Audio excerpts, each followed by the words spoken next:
Hello and welcome back to Well With My Soul, the podcast from Severn Vineyard about spiritual and emotional health. My name is Bern Leckie and today we're going to hear a talk by Owen Lynch, co-lead pastor at Severn Vineyard. And it might sound like a bit of a challenge at first, but I think you might also find it very liberating when the ideas sink in. It's all about our limitations, the things we can't do or shouldn't say yes to if someone asks. Why is that a good thing? Why is that healthy? I love to think I can do anything, right? Anything I want. I'm a pretty capable chap. Well, some things. And I love helping and I love taking on responsibilities. And I suppose I do like saying yes more than I like saying no, even when I am quite busy and stretched. How about you? Would it help to get a good idea of your limits? Would it surprise you to find out that everyone has them, including Jesus? What? Okay, we need to talk about this. We're going to chat with our panel next week to share what we think and what a difference accepting our limits makes to us. But for now, we've got to find out what Owen has discovered. Good morning, everyone.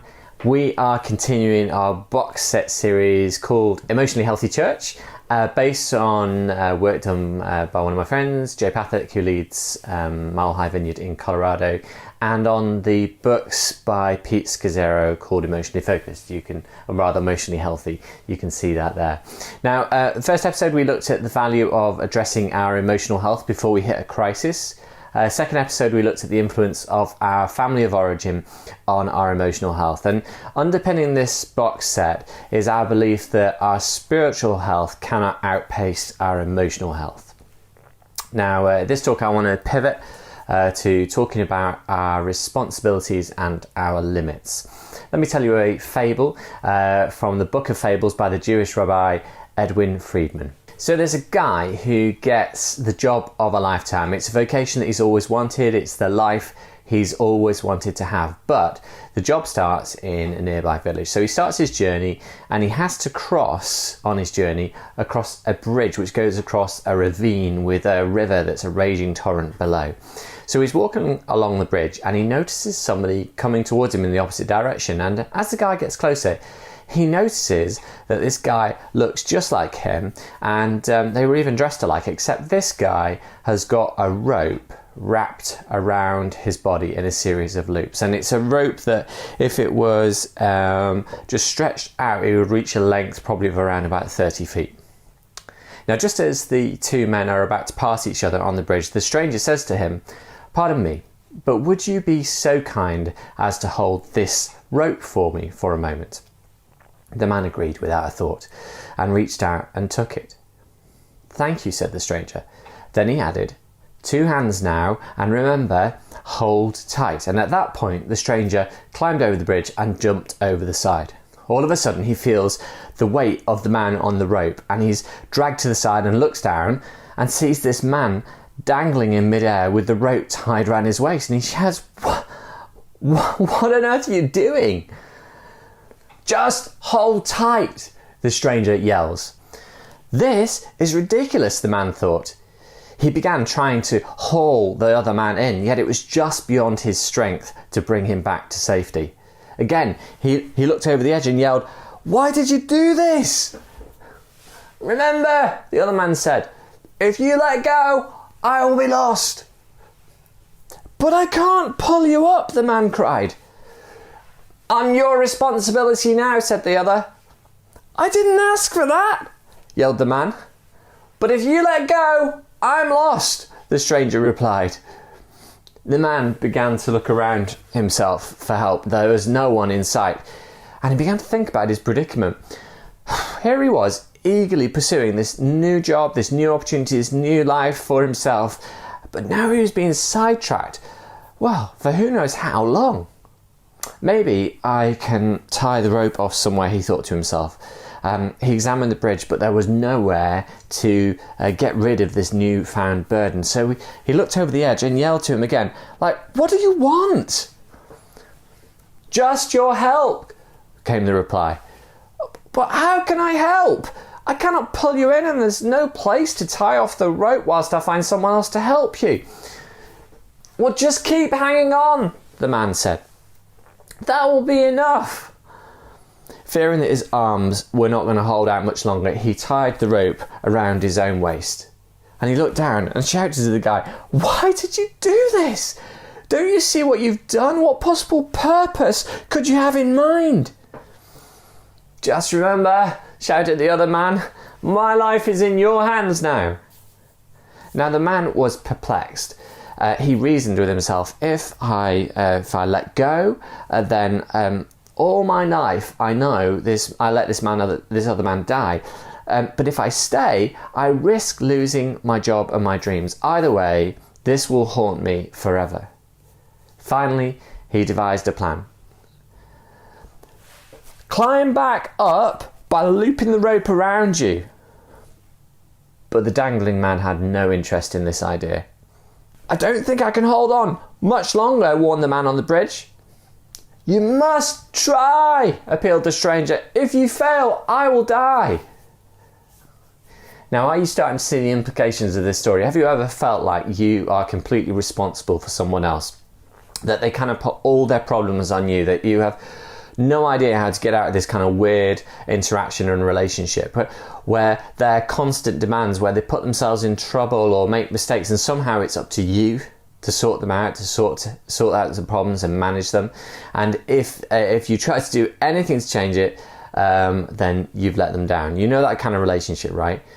Well, what do you tell the man on the bridge to do here? Now, some of you are really decisive people, like you're saying right now, like you just let him go and move on. That's what you do. But you've got that on your conscience for the rest of your life, haven't you? So the man, like on the bridge, he's kind of contemplating all of this, and something occurs to him, and he shouts down to the dangling man, and he says, "Look, I will not accept responsibility for your life. You've got to do that. You decide which way this ends. I'll become the counterweight. You do the pulling though. You bring yourself up, and I'll hold you secure whilst you do that." But all the dangling man can shout up is, "I'm gonna die." But the man on the bridge replies, "No, you decide if you want to be alive, and then I will respect your choice, and I'll wait for 10 seconds. And through the 10 seconds, the man keeps screaming out, "I'm gonna die. I'm counting on you. You're the only one who can help me." The man with the rope goes 10, 9, 8, and then finally, after a long pause all the way down to 0, he lets go of the rope and says, "I respect your choice." Now, there's a proportion of you listening who can tell that this is a story with a deeper meaning, an allegory. And you're thinking, well, he should have done that first time. He should have done that right away anyway. I don't know why it took so long. But there's another group of you who are taking the story literally and who are thinking, you just killed that man. And the way that you interpret that story tells you a lot about how you understand your sense of responsibility for other people, and specifically what you do with people who make specific demands on you to take responsibility for them.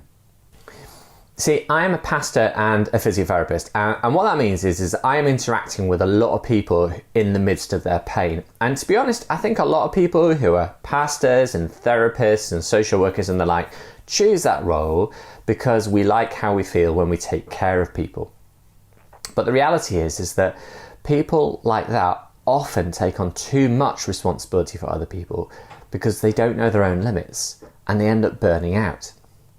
Amongst Christians, it is so much worse because we load Jesus into the equation and we say, well, didn't Jesus take care of everybody? Didn't Jesus meet everybody's needs? Didn't Jesus do whatever it took to help other people? Isn't that what Jesus did? And the answer is clear, no, he did not. Jesus repeatedly walked away from people without meeting their needs. He let people down wherever he went because he knew that he had limits. He knew that where he ended, other people began. He would not do for others what they could do for themselves. Now, some of us struggle with this idea that Jesus had limits because we forget that he was human as well as divine. As far as we know, Jesus didn't do any miracles for the first 30 years of his life. He was a faithful son, employee, and member of his community. He apparently joyfully embraced the human limits given to him by his heavenly Father. Immediately after his baptism by John the Baptist, Jesus went off by himself for 40 days of solitude and fasting in the Judean hills. And during that time, Luke records how Jesus was tempted by the devil to cross the limits of his humanity. So he's there for 40 days and he's hungry after weeks of fasting, and he's tempted to turn the rocks into warm, fresh bread straight from the oven. He's battling with doubts about his calling by God to be Israel's Messiah. So he considers jumping off a tall building to see if God will send his angels to catch him before he hits the ground. Mindful that the scriptures and the prophets say that the Messiah, the Jewish Messiah, must suffer and die before assuming all authority in heaven and on earth, he considers a shortcut. He considers a shortcut to avoid all the suffering and death that he knows that he's going to have to endure, and just assuming that power and authority right there and then. But he doesn't do any of those things. Jesus stays within his God-given limits. Now, according to the Bible, accepting our limits with humility, and that word humility comes from the Latin humus, which means of the earth, rather than the chickpea dip that we all enjoy. Accepting our limits with humility is key to our contentment and touches at the core of our relationship with God. At the heart of Moses' account of Adam and Eve at the beginning of the Bible is their refusal to accept the limits that God has placed around them. Moses uses this allegory to describe the incredible freedom that all human beings enjoy, but also the boundaries or limits to that freedom. Look at John the Baptist, the forerunner of Jesus. His followers are exasperated that Jesus is drawing in bigger crowds than John the Baptist is. And his response is simply to say, I accept my limits, my humanity, my declining popularity. In John 3:30, he says, he, referring to Jesus, must become greater and I must become less. Jesus was the same. Consider this story in Mark 1:21-38. Jesus and his companions went to the town of Capernaum, and when the Sabbath day came, he went to the synagogue and began to teach. The people were amazed at his teaching, for he taught with real authority, quite unlike the teachers of the religious law. Suddenly a man in the synagogue who was possessed by an evil spirit began shouting, "Why are you interfering with us, Jesus of Nazareth? Have you come to destroy us? I know who you are, the Holy One of God." Jesus cut him short. "Be quiet. Come out of that man," he ordered. And at that the evil spirit screamed, threw the man into a convulsion, and then came out of him. Amazement gripped the audience, and they began to discuss what had happened. What sort of new teaching is this? They asked excitedly. It has such authority, even evil spirits obey his orders. The news about Jesus spread quickly throughout the entire region of Galilee. After Jesus left the synagogue with James and John, they went to Simon and Andrew's home. Now, Simon's mother-in-law was sick in bed with a high fever. They told Jesus about her right away, so he went to her bedside, took her by the hand and helped her sit up. Then the fever left her, and she prepared a meal for them. That evening, after sunset, many sick and demon-possessed people were brought to Jesus. The whole town gathered at the door to watch, so Jesus healed many people who were sick with various diseases, and he cast out many demons. But because the demons knew who he was, he did not allow them to speak. So it's been a crazy few days for Jesus, and he's gone from being a little-known carpenter's son from a small village called Nazareth, and to becoming the talk of the whole region of Galilee. Now, in a culture with no recognisable healthcare system, supernatural healing was a really big deal, and as we've already read, caused immense excitement. And amidst all of this hullabaloo, what is Jesus doing? Well, let's look at verse 35. Before daybreak the next day, Jesus got up and went out to an isolated place to pray. Later, Simon and the others went out to find him. When they found him, they said, "Jesus, everyone is looking for you." But Jesus replied, "We must go on to other towns as well, and I will preach to them too. That is why I came." So he travelled throughout the region of Galilee, preaching in the synagogues and casting out demons. So his inexperienced disciples are like, "Jesus, what are you doing? Like, there's a ton of people here that need healing, and because you can heal them, you need to heal them." And here's Jesus' response: "Let's go somewhere else to the nearby villages so I can preach there as well. That's why I've come." So he travels throughout the whole region of Galilee, preaching in their synagogues and driving out demons. Jesus is saying directly, we are going to let these people down. Because I have a mission and I'm called to do something more than just heal everyone.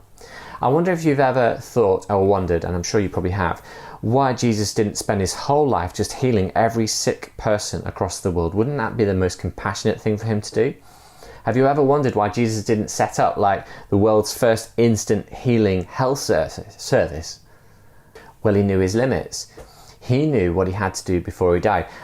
Now, turn with me, if you will, to Luke 24, verses 44 to 49. Now, here's Jesus appearing to his disciples after he's been resurrected. He's died, he's been resurrected, and this is what he says to them when he first meets them all as one group. He said, Jesus said to them, the disciples, "This is what I told you whilst I was still with you. Everything must be fulfilled that is written about me in the law of Moses, the prophets, and the Psalms."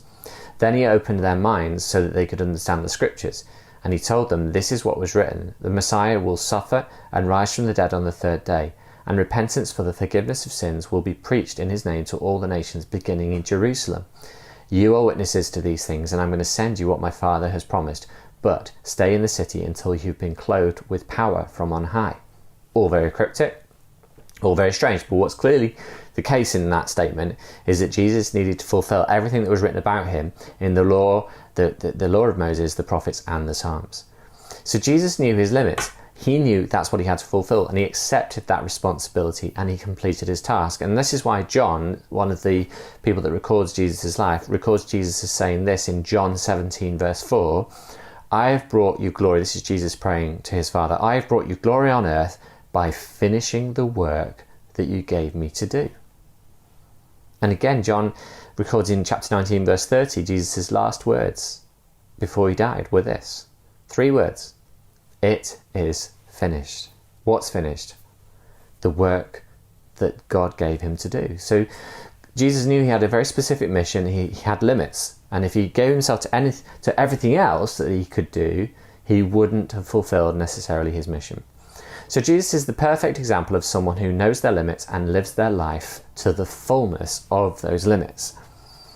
Jesus also knew that he wasn't the only member of the team. He knew that whilst undeniably his responsibilities were unique, only he could die on the cross, only he could be resurrected to reconcile all things to God, as Paul says in his letter to the Colossians. Jesus also knew, though, that his resurrection was just the beginning of this incredible reconciliation between God and humanity, and with creating the conditions for reconciliation amongst humanity. And he knew that the empowerment for that would come from heaven to his disciples and then outwardly across the whole world. And that's why he says in Luke 24, verse 49 to his disciples, "I'm going to send you what my Father has promised, but stay in the city until you've been clothed with power from on high." So Jesus knew that human beings have limits and that we need to work together to get stuff done. I wonder if you know your limits and responsibilities like Jesus knew his. Or do you think you're some kind of Marvel superhero where you there's more that you can do? You're a superhero, you're a superhuman. If you just carry on working really hard, you're going to fulfill so much more than you could even imagine. Is that how you feel? Listen, spiritually and emotionally healthy people like Jesus understand their responsibilities and their limitations. You see, when you understand your responsibilities and your limitations, you know when to say yes and when to say no. Spiritually and emotionally healthy people take responsibility for themselves. There's this old Hasidic tale that points out our tendency to want to live out someone else's life rather than our own, which I don't know about you, that's often a temptation. I want to be like that person. I want to have their experience. I want to have their success. I want to be like they are. Well, this old Hasidic tale highlights this tendency that we have as a human tendency. Rabbi Zuzia, when he was an old man, said this: "In the coming world, they will not ask me, 'Why were you not Moses?' They will ask me, 'Why were you not Zuzia?'" Why were you not yourself? Why wouldn't you just be yourself? Because you're amazing. You know, our culture resists the idea of limits, but it is critical that we embrace our limits. Now, don't misunderstand me here. I am not talking about societal limits based on things like ethnicity and class and education and gender and things like that. I'm talking about these sorts of limits, like personality. Are you introverted or extroverted? Are you spontaneous or orderly? Are you aggressive, assertive or passive? You see, our personality can bring limits to the way we live. How about the season of your life? The book of Ecclesiastes tells us that there is a season for everything. Well, we kind of know that instinctively, don't we? So what season are you in at the moment? Are you in your early 20s and you're just like working out what you're for, and you're working out what your vocation could be, where your talents are, and where you're happiest, where you're most contented in life? You're just working all those things out, and everything's an exploration at the moment. And that's the joy of being in your early 20s. Don't lose that curiosity for life and that energy for life. But maybe you're parenting children and your children are all under the age of 11 and you're just constantly tired. You know, I just want to reassure you, if that's you, that's completely normal. You're juggling so much at this time: parenting, work, trying to maintain your own social life as well. It's really hard to keep it all together. Maybe you're empty nesters, and you're living by yourself, and at the same time you're now supporting your elderly relatives, and that's a different season of life that you're in. It brings its limitations. Maybe your life situation, consider that. Maybe you've got limitations. Maybe you're just at the point where you are getting older and you're starting to realize that you don't have as much energy as you used to have, and you have to rest more often. Or maybe you're young and inexperienced and you're struggling to get a job because someone says you haven't got the experience that you need. Maybe you've got financial limitations. Maybe you're married. The Apostle Paul considered marriage a limitation. So there's loads of different ways in which our life situation can affect our lives. Consider emotional and physical and intellectual capacities. Maybe you just naturally find people exhausting. You're an introverted person and your emotional capacity for other people is limited, and other people seem to have more emotional capacity than you do, and that's absolutely fine. It's just the way you are. Or maybe you struggle to have the intellectual capacity to be a nuclear physicist or something like that. And you get, that's a limitation that we all have. We all have our limitations. It's part of what makes us human.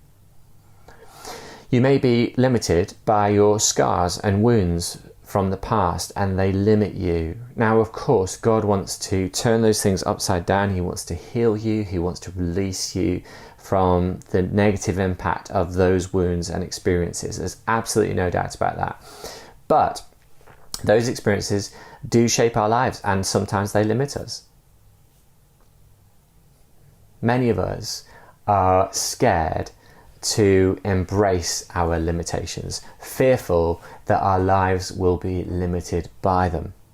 Now, this is understandable, and of course it's logical, but arguably it's also false.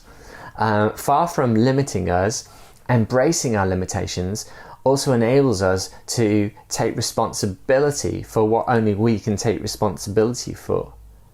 Like, for example, our spiritual and emotional health. If we don't take responsibility for our spiritual and emotional health, no one else will.